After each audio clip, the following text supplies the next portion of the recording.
Hi, I'm Shaul. In the past video I went over some of the worst and best wide-angle lenses for true-to-life rendering, 3D pop, and I will continue in this one. 50 millimeters are a focal length that is not very useful for me.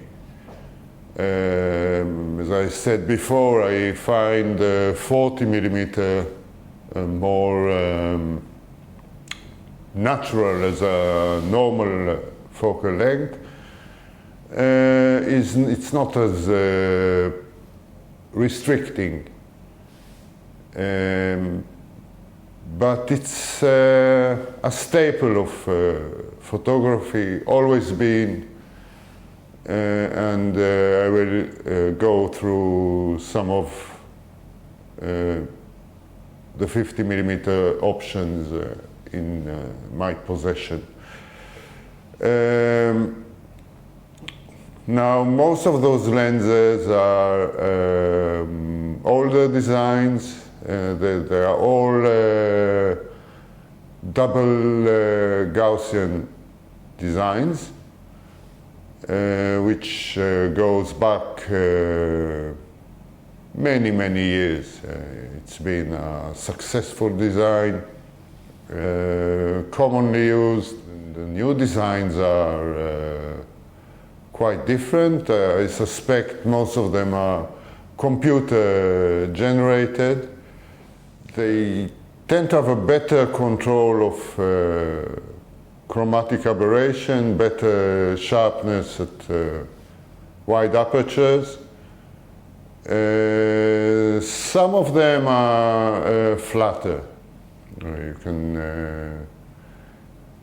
can see it mainly in zooms, but also some primes, such as the first one I will talk about, which is the Tamron 45mm f1.8. It's a nice lens, close minimum focus distance, but I find it quite flat. It's not as flat as the worst lenses I talked about, but not much 3D pop, uninspiring, more useful for close-up photography of smaller subjects than for photographing humans. Okay, now this one was the very first lens I had. I bought it new in 1986 or 1987. It's a 50 millimeter f1.8 Konica Hexa. It's a very conventional lens. Hundreds of lenses very similar to this one were made by many manufacturers, and it's a typical double Gaussian or planar design. Quite poppy, not as much as others, but you don't really see the difference in real life. In my bench test, it was slightly less poppy than others. This one is quite a well-known lens. It's the Carl Zeiss Jena Pancola 50mm f1.8. Now, it is just an average lens. Its main highlight is the close focus distance, but for people photography it shouldn't really matter. It has slightly higher contrast, global contrast than other lenses. And it's nice and sharp. 3D pop is about average in this class. Nothing special. Right. The next one is the Western Zeiss Plana 50mm f1.4. Now, Zeiss lenses have been known to produce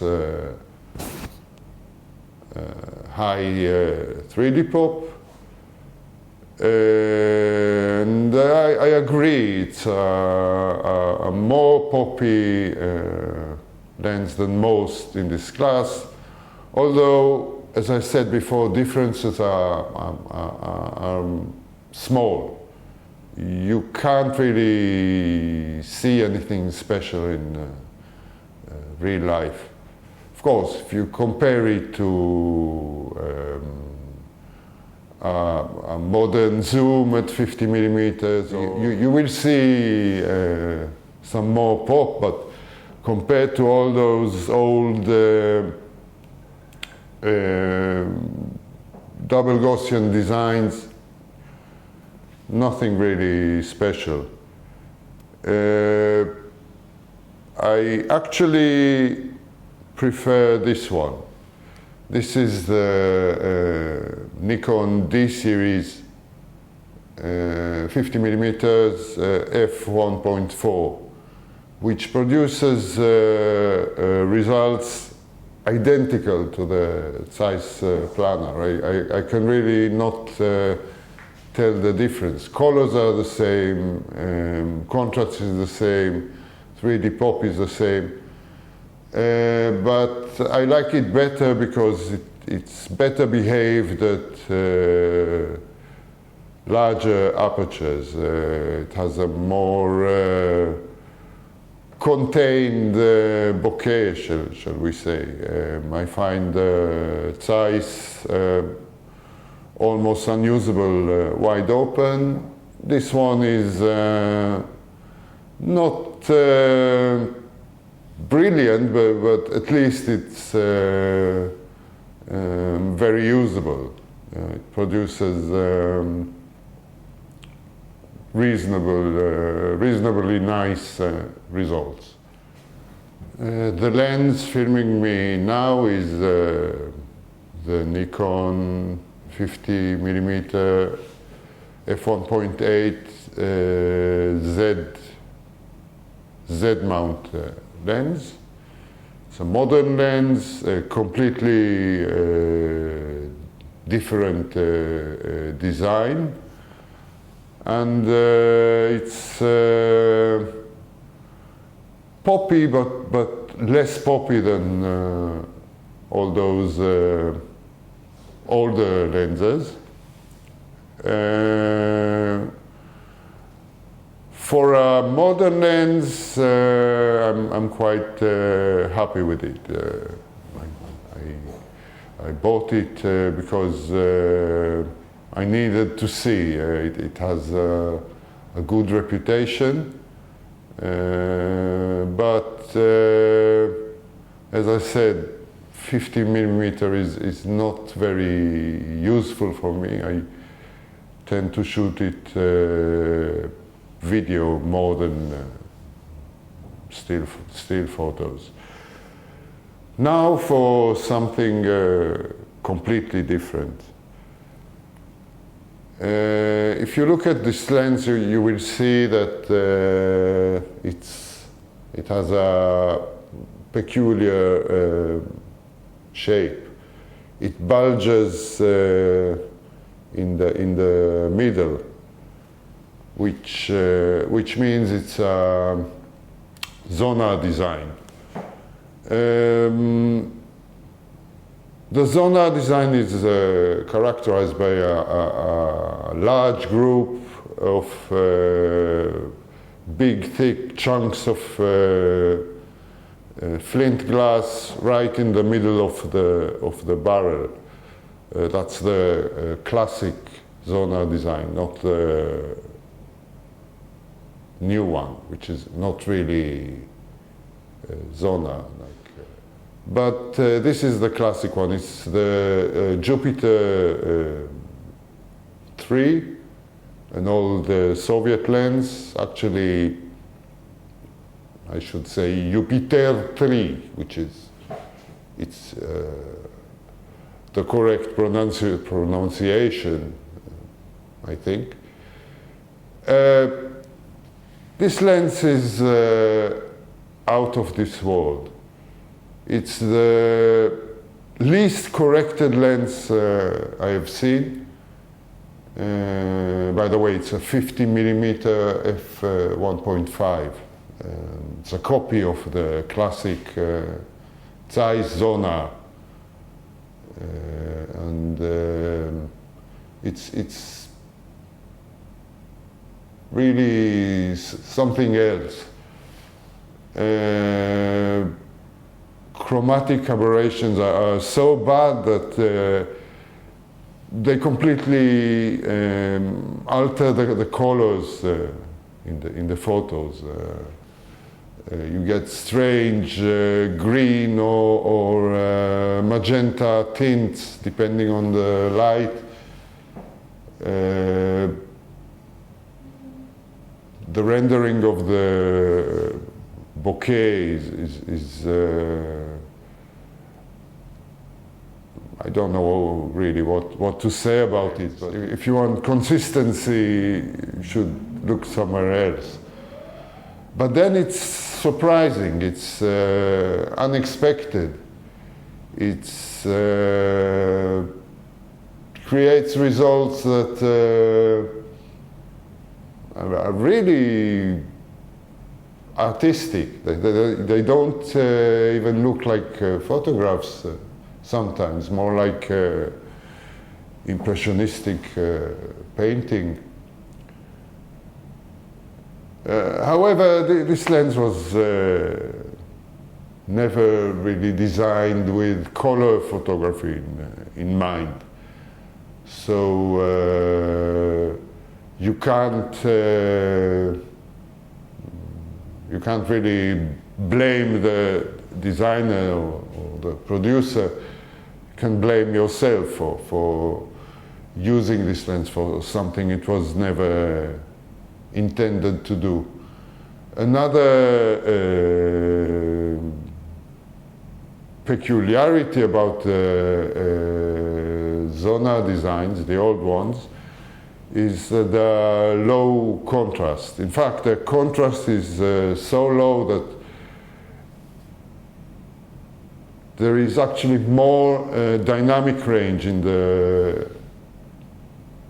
the photos than with any other lenses.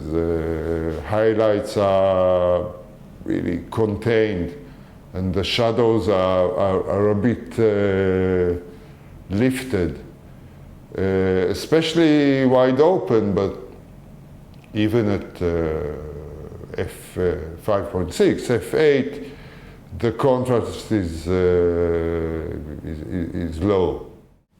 The next category is the slightly longer than 50. This is a focal length range I use for portraits. I like some more content in portrait images. I like the context of the environment, and with this focal length you can stand back a bit and contain some of this environment. I have a few lenses in this range of focal lengths. First, it's the Chinon 55mm f1.7. It's an old design with a really thick, robust rendering of out-of-focus surfaces, which is why I went through the pain of finding one and buying it. But it's low contrast and a bit too soft for portraits, and the rendering of the bokeh is distracting. It reminds me of the Zeiss 50mm plana, wide open. Next is the Konica 57 f1.4, another old design.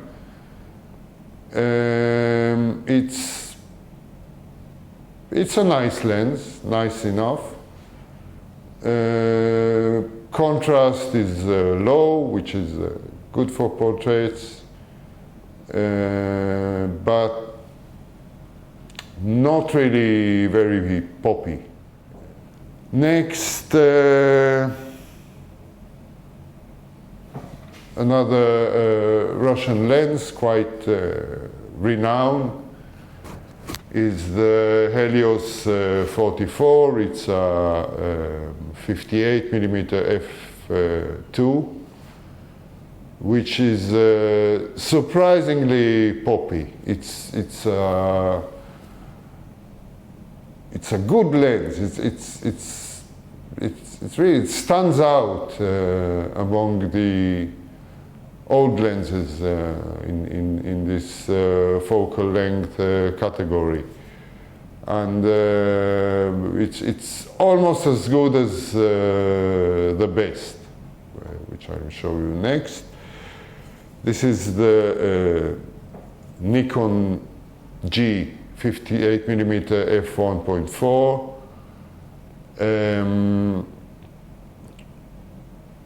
It's a lens that raised a lot of eyebrows when it was introduced, because it's not entirely sharp, wide open, and there is a bit of chromatic aberrations, which makes it a very poppy lens, very nice indeed. It's not the best pop, but it's there, it's clearly visible, and I like using it for portrait and more contextual portraits. The next one is this one. It's the Falkland 58mm f1.4, another well-known lens made for DSLRs or SLRs, and this is a highly poppy lens. It's rather heavy for its size. I'll show you now. It's mounted on an adapter, but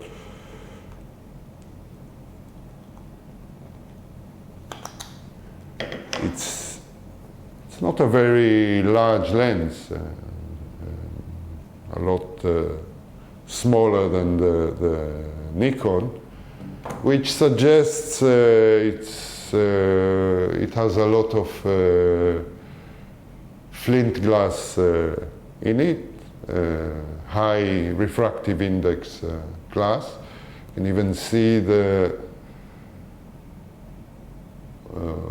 white glint when you tilt the lens, which suggests it's a high density glass. And this lens is